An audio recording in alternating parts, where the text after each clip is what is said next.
Cuando estos depósitos son más masivos, o sea, aumentan en su cantidad, se depositan en la totalidad de los glomérulos o más del 50% y generalmente en la totalidad de cada glomérulo, vamos a tener lesiones muy similares a las que veíamos en la nefritis clase 3, pero en la totalidad de los glomérulos y en más del 50% de la cantidad de glomérulos y en la totalidad del penacho glomerular. Como vemos acá, vamos a tener proliferación endocapilar prácticamente en todas las áreas, con necrosis fibrinoide en algunos sectores. Con algunas técnicas, como puede ser la metenamina de plata, que estamos viendo ahora, podemos demostrar que esos depósitos se encuentran fundamentalmente entre el endotelio, como tenemos una célula acá, y la membrana basal, que es esta delgadita línea negra que se ve acá, que tiñe con metenamina, y la gran cantidad de depósitos, que es esto eosinófilo, se encuentra entre esas dos estructuras. Esto es lo que se conoce como lesión tipo asa de alambre de la nefritis lúpica, que la podemos ver en la nefritis lúpica clase 4 fundamentalmente, y en menor medida en la nefritis lúpica clase 3. Otra imagen de lo mismo, fíjense cómo acá se resalta todavía más la membrana basal y los depósitos inmunes por dentro de la membrana basal y por debajo del endotelio vascular. Si le hacemos inmunofluorescencia para demostrar inmunoglobulina G o algunas variantes del complemento, vamos a ver cómo cambia nuestra imagen fluorescente, donde antes veíamos solo las ramas, que decíamos que era el mesangio, ahora vemos todas las asas capilares con una intensidad muy fuerte de depósito de inmunoglobulinas fluorescentes, en el caso de esta técnica de inmunofluorescencia. Esto probablemente sea una inmunoglobulina G, que es la que más frecuentemente podemos demostrar en el lupus.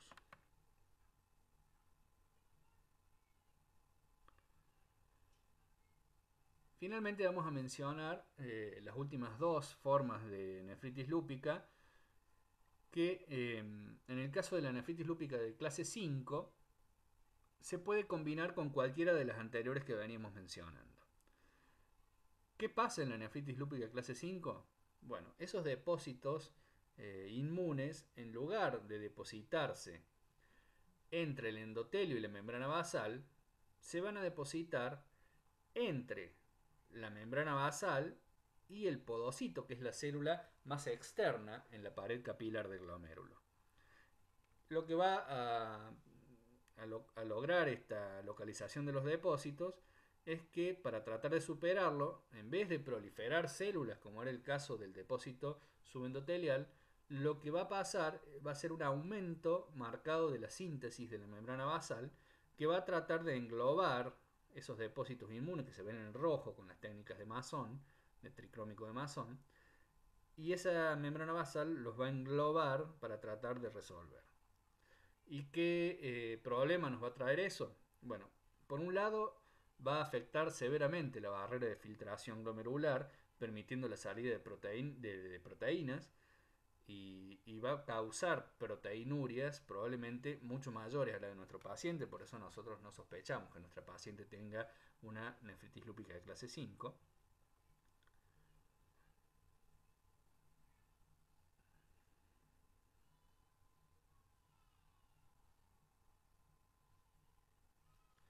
Y por otro, vamos a poder ver el cambio morfológico del aumento marcado en el grosor de la membrana basal. Por eso decimos que la nefritis lúpica clase 5 es la clase membranosa.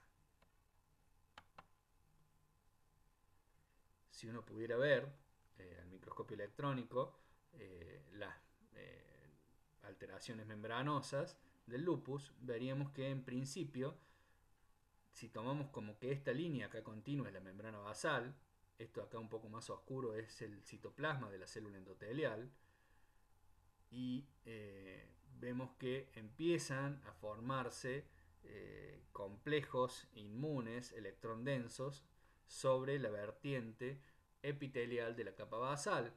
Es decir, acá tenemos el citoplasma del podocito, la capa basal, y estos complejos inmunes se empiezan a depositar en ese lugar. Y como se ven así como complejos electrón densos. Electrón denso es lo que se ve oscuro en la microscopía electrónica y que se va depositando en ese lugar. Finalmente la membrana basal lo va a englobar. Fíjense cómo quedan estos complejos electrón densos en el interior de la membrana, y finalmente la membrana se va a liberar de ellos, van a ser reabsorbidos, pero nos va a quedar una membrana basal muy gruesa. Finalmente, y lo que hay que evitar en los pacientes lúpicos, es la progresión de la enfermedad renal a estadios terminales, en donde los glomérulos son reemplazados por estas obleas de colágeno que obviamente no tienen ninguna función a la hora del filtrado.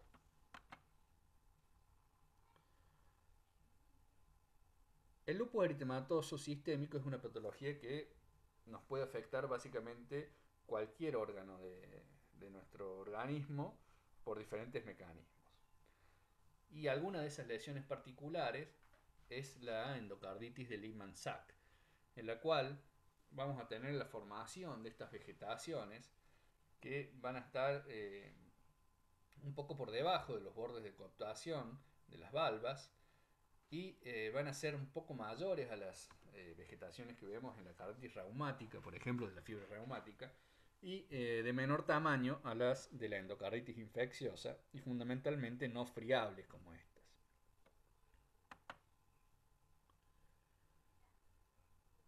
Bueno, un poco para ir terminando con nuestro caso de lupus, recordemos cuál era el mecanismo fisiopatogénico que se ponían en marcha en el lupus eritematoso sistémico.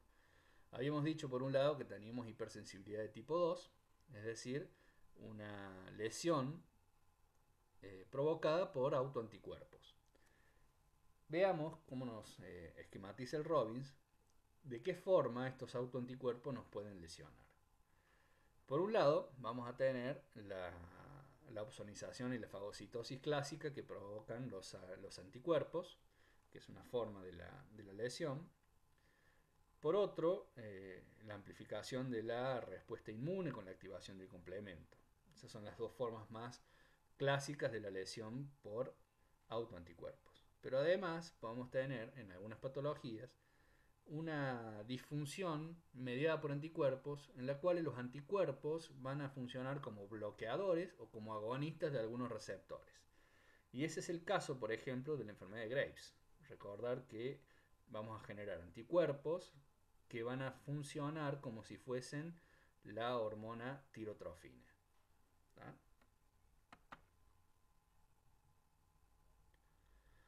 El lupus, además, como vimos particularmente en el riñón hace un momento, también comparte la fisiopatogenia de la hipersensibilidad de tipo 3, es decir, la formación de antígenos, de complejos antígeno-anticuerpo, que se van depositando sobre todo en la microvasculatura.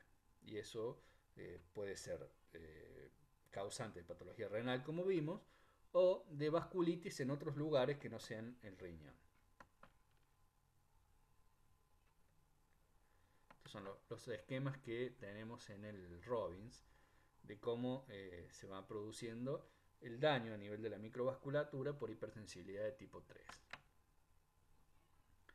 Y la posibilidad de que estos complejos nos provoquen una vasculitis necrotizante a nivel de esos capilares o pequeños vasos.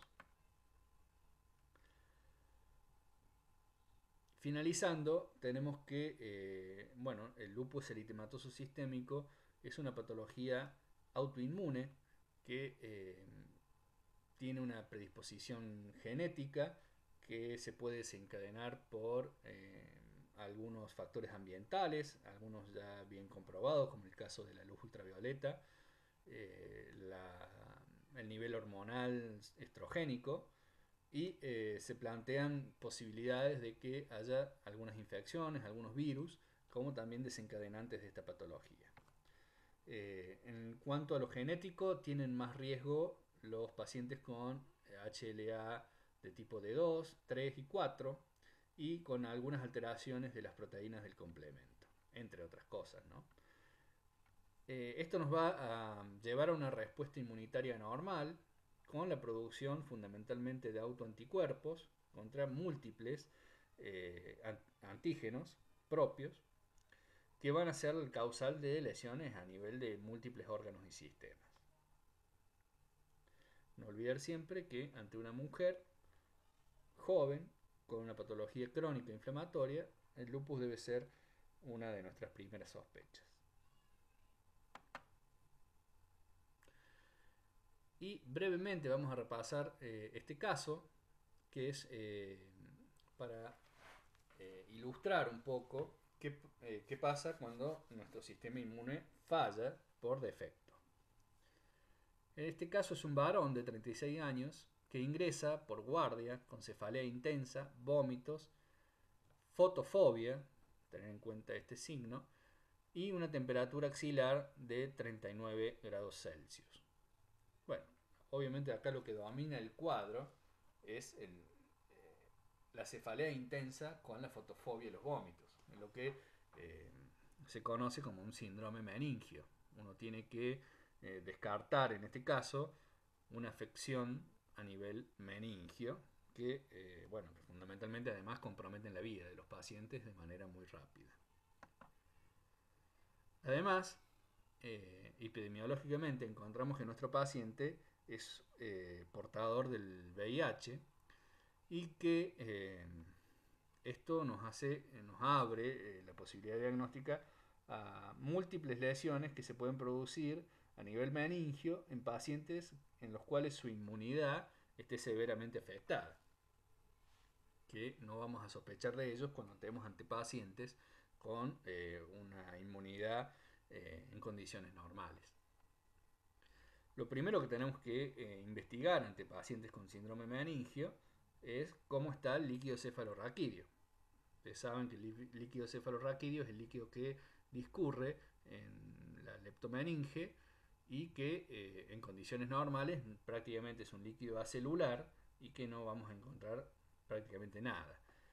Entonces tenemos que ir a ver si ese líquido permanece de esa manera o nos da alguna pista de la patología que puede tener nuestro paciente.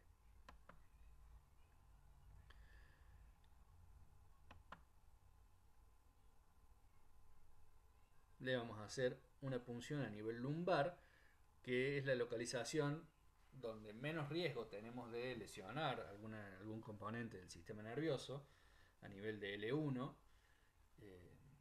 entre L1 y L2, para acceder a ese espacio subaracnoideo para poder obtener el líquido cefalorraquídeo. Observamos el líquido cefalorraquídeo y ya desde el punto de vista de las características organolépticas vemos que hay alguna alteración, porque ese líquido no es transparente tipo cristal de roca como uno esperaría en un líquido cefalorraquídeo normal, sino que lo vemos más bien amarillo ámbar con sobrenadantes.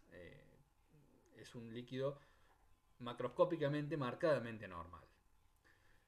Como dijimos que nuestro paciente es un paciente inmunodeprimido, es un HIV, y que íbamos a sospechar la presencia de patología que en pacientes con la inmunidad normal no la sospecharíamos, hacemos una tinción directa y rápida sobre ese líquido con tinta china y lo observamos al microscopio. Lo que podemos ver en esta coloración de tinta china del líquido es estas estructuras que ovoides con todo este halo claro enorme alrededor y algunas de las cuales se encuentran en gemación. Con estos abultamientos se están multiplicando. Y esa gemación que es hacia una o dos células es la forma de reproducción de este organismo que es el Cryptococcus neoformans. Y tiene esa característica de tener una gran cápsula que provoca que la tinta china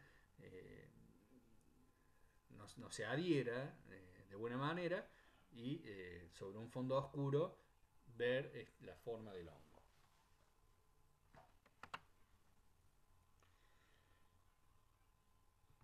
Bueno, este es el espacio que uno tiene que tratar de diagnosticar cuando tenemos síndrome meningio, el espacio subaracnoideo, para ver si hay inflamación. un breve repaso anatómico e histológico del sistema nervioso central, que ustedes, al haber cursado histología y anatomía, seguramente no lo necesitan. Y si pudiéramos analizar correctamente todo el encéfalo de nuestro paciente, veríamos que la inflamación fundamentalmente se concentra en la base, o sea, en las meninges de la base del cráneo, que es algo muy común en la criptococosis. Y un corte histológico que incluye meninges y parte del cerebro, vemos cómo la inflamación es fundamentalmente meningia, aunque por contigüidad la inflamación también va provocando un cierto grado de encefalitis o inflamación del cerebro, o del encéfalo, perdón. Más de lo mismo, si esa inflamación progresa puede provocar necrosis de tipo licuefactiva por supuración a nivel del sistema nervioso.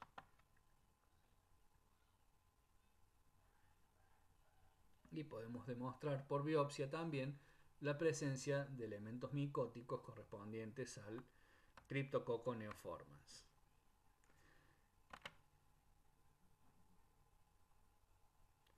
Bien, este segundo caso era para recordar que si bien nuestra inmunidad puede provocarnos patologías muy severas, la falta de algún componente de nuestra inmunidad